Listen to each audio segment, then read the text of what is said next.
Just cause you mentioned Tony Stark. Okay, I'm done.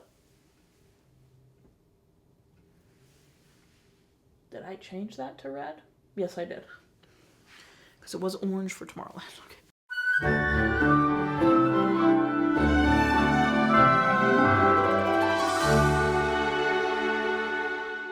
Welcome back to Every Disney Movie Ever. My name is Jess and I'm watching Every Disney Movie Ever. Today I'm going to be talking about Avengers Age of Ultron. Avengers Age of Ultron is a 2015 theatrical release about Tony and Bruce creating an AI that turns out to be evil, and the Avengers needing to fix it. It is written and directed by Joss Whedon, cinematography by Ben Davis, editing by Jeffrey Ford and Lisa Lassek, and the music is by Brian Tyler and Danny Elfman. The film stars Robert Downey Jr. as Tony Stark, Chris Evans as Steve, Chris Hemsworth as Thor, Mark Ruffalo as Bruce, Scarlet Johansson as Natasha, Jeremy Renner as Clint, James Spader as Ultron, Samuel L. Jackson as Nick Fury, Aaron Taylor-Johnson as Pietro, Elizabeth Olsen as Wanda, and Paul Bettany as Jarvis/Vision. In 2011, Feige mentioned he wanted Phase 2 to happen. He wanted it to start with Iron Man 3 and end with Avengers 2. In 2012, Whedon said he was wanting to do it and he wanted it to be smaller and more personal. In May of 2012, all the cast was contractually obligated to appear in Avengers 2 except RDJ, whose contract had concluded. In August of 2012, Whedon confirmed that he was doing it and that he wanted it to be sure it wasn't as rushed. And then in December of 2012, he finished an outline for the film. Captain Marvel was in the original outline, but Kevin Feige said, no, I don't want her appearing when no one knows how she came to be or how that happened. In 2013, Whedon said that he finished the draft and began storyboarding, and he mentioned and included the twins, which added something fresh. Whedon was also excited to have a character with telekinetic powers so they could get inside all of the characters' heads. He thought that was fun. Downey ended up signing to return for this one in a third Avengers film. In 2013 Comic-Con, they did reveal the title. It had nothing to do with the Age of Ultron miniseries. People were very shocked because they were expecting Thanos to be the big bad in 2, but it was Ultron. And then they did say that Hank Pym, would have nothing to do with the creation of Ultron, unlike, I'm guessing, the original creation of Ultron. The film in 2013 of August, Ultron was cast as James Spader, and then November 2013 was the rest of the cast being finished off. Whedon thought juggling all of the characters was a nightmare. He said they're all disparate, and that's one of the best things about the Avengers is really none of them should be in the same room, and that's what makes it interesting and fun. February 11th, 2014 is when they began filming. They actually began filming in South Africa. They filmed all over. They filmed in South Africa, London, Korea, more England, not just London, Bangladesh, New York. On August 6, 2014, Whedon had posted that they finished filming. And they did use an Arri Alexa, the main crew, but then a secondary crew did use a Blackmagic camera. This was filmed for the IMAX format, as Loki had scenes that were cut. There is no post-credit scene, only a mid-credit scene with Thanos. Fine, I'll do it myself, as he puts on the gauntlet. Which they eventually have to retcon, which is very interesting. But there's no post-credit scene, which is kind of crazy. In 2015, Whedon said he was in conflict with Marvel execs over scenes in the film. Execs weren't thrilled with the Barton farm scenes, he's got a farmhouse with his wife and children. And they weren't thrilled with all the scenes that the characters have because of Scarlet Witch with their fear. There also had originally been a longer scene with Thor and Selvig. Also, he had wanted to include Captain Marvel and Spider-Man, which I already mentioned, and those contracts weren't finished yet, so Marvel said no. There's a lot of conflict. There are over 3,000 visual effects shot, and it's 10 companies: Industrial Light and Magic, Trickster, Double Negative, Animal Logic, Frame Store, Lola VFX, Territory, Perception, Method Studios, Luma Pictures, The Third Floor, etc. There was lots of mocap, lots of inspiration. The film had a $440-ish million budget and made $1.4 million because it's an Avengers movie. 76 on Rotten Tomatoes consensus. Exuberant and eye-popping, Avengers Age of Ultron serves as an overstuffed but mostly satisfying sequel, reuniting its predecessor's unwieldy cast with a few new additions and a worthy foe. And it was obviously followed by Infinity War and Endgame. This is very nice to look at. It's not ugly. It's also not as dark or grainy looking as Captain America 2, which makes sense. I feel like most Captain America movies have been kind of dark and grainy. Although the first one, once he's in modern day, it's actually not that dark and grainy at all. But Cap 2 is very sabotage, you know, so conspiracy type. There are a ton of shots, so much coverage. The editor really got to play, which is fun. And then the Dutch angle shot of Iron Man toward the end in Sokovia took me all the way out. I didn't remember that. It made me laugh. I was like, Dutch angle? Like, I was like, okay. Super fast editing, kind of top of their game. I'm going to be honest. The opening sequence where they're trying to get the scepter is so well edited. There were just so many different shots going on and just gets you right into the action. It was really well done. And then obviously the action sequences from there on out are really well edited. I will say the movie feels a little long. It is 2 hours and 25 minutes and it feels like it. It probably could have been a little bit shorter. I mean, don't get me wrong, it was fine. Like, I was never like, I'm so bored this scene doesn't need to be here, but it was like, this movie is long. Is it over? The banter is top tier. It's in top form. It's classic Marvel. It's also classic Joss Whedon.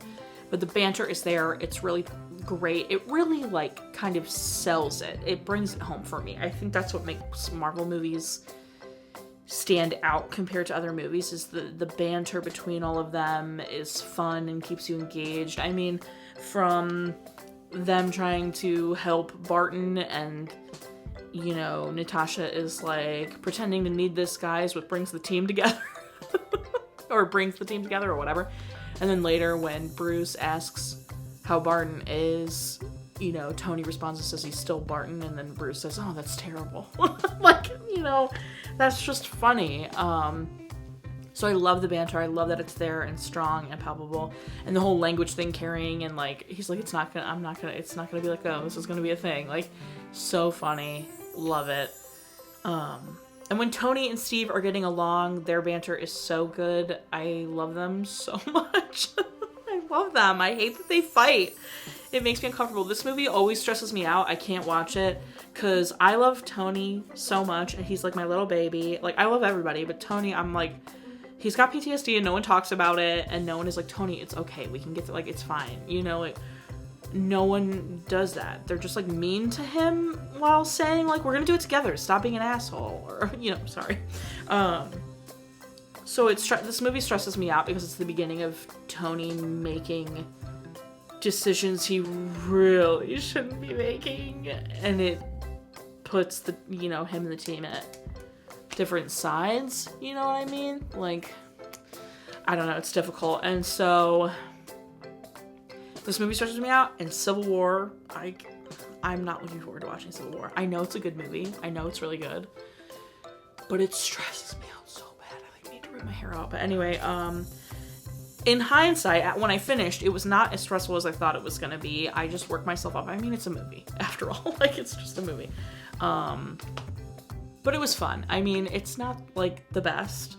I don't even know what my favorite Marvel movie is. I really love Infinity War, though. I've only seen it twice.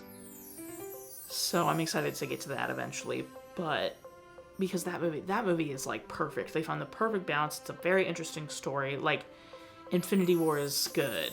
Endgame less so. Not as good as Infinity War. But has a lot of really great emotional moments and beats. Anyway, we're not talking about those movies. We'll talk about them when they get here. When we get there. This movie, however, it's got to give it a take. Ultron is fantastic. Ultron is a very good villain. James Spader, incredible.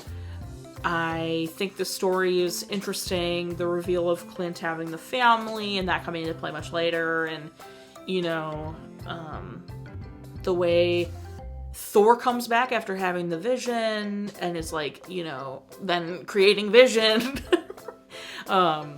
And that whole sequence, like, it's got really great moments. The after party scene where they all try to lift the hammer to set up the fact that, like, then when Vision can lift the hammer, they're all like, oh, okay. You know, like, those are all really great moments. We love to see it. So, yeah. I mean, it's hit or miss in some areas, but, like, it's still an Avengers movie. It's still good and entertaining. James Spader was an excellent choice for Ultron. I think he does so well. He sells it so well. He's got that voice, you know what I mean? And then obviously everyone else is freaking excellent. And Elizabeth Olsen and Aaron Taylor-Johnson as the add-ons were great. Obviously, Elizabeth Olsen goes on to absolutely crush it. So, bummer for Aaron Taylor-Johnson, who's now Kraven. Favorite part, probably the hammer scene when they're all trying to lift the hammer and the little wiggle when Captain America does it. That's pretty good. Otherwise, I'd have to say maybe Vision and Thor. I do really love that scene. Vision and, like, when Thor does the lightning to finish off Vision. It's really good, really powerful. And just the way Thor is, like, you know, holding up, like, hang on, let me handle it. I'm up to something. And it, like, stops everybody from fighting. It's just really good. I really like that. Least favorite part, probably Nat Bruce. I am not a Nat Bruce shipper. I hated it less in this movie than I normally do, but I get it, but it feels a little out of nowhere and very underdeveloped.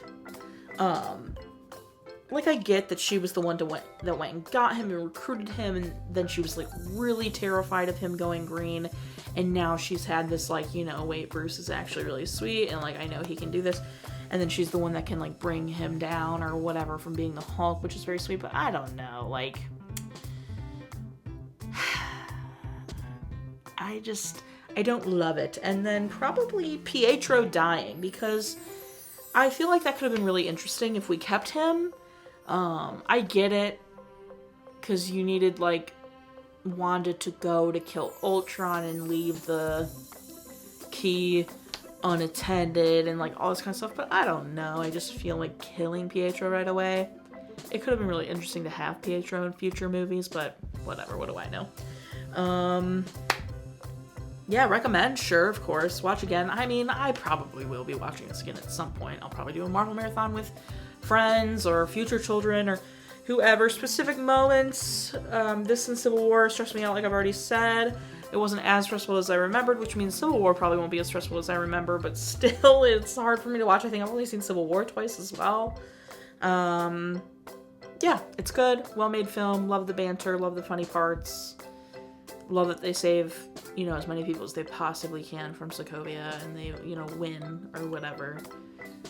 And love the addition of Vision as well. I didn't really mention any of that, but the Vision addition is really good and excellent, and I love that because then obviously he goes on and, you know, all that kind of stuff. So good. So, yeah, I think that is it. My final rating is going to be 8. God, what should I do? Floating Islands? Ooh, that feels wrong. 8.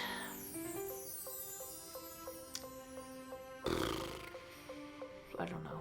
AIs? Mind Stones? 8 Mind Stones out of 10. Our total movie count is. Parent Death. Oh! I think they say that Wanda and Pietro's parents died in the bombing of Stark. Shoot! Okay, our parent death toll is. Correct count is still the same. If you want to keep up with what movie I'm watching when, follow me on all socials to find out what movie I'm watching when. I put out videos every Monday and Friday and sometimes Wednesday. Join Patreon. I got a tier starting at just $1. You get every video a week early. Tiers above that, you get daily trivia, bonus content, monthly postcards, etc., etc., etc. And then buy merch. Merch is great. Merch is great. It's tried and true classic. I have a new merch company, so please go check it out. Support me. Lots of color options now. Okay, that's it. Until next time, comment, like, and subscribe. But I'm not in charge of your life. You are, so do you. And don't be Ultron about it. Dude was a little off his rocker. Cut Andy Serkis' arm off. Just because he mentioned Tony Stark.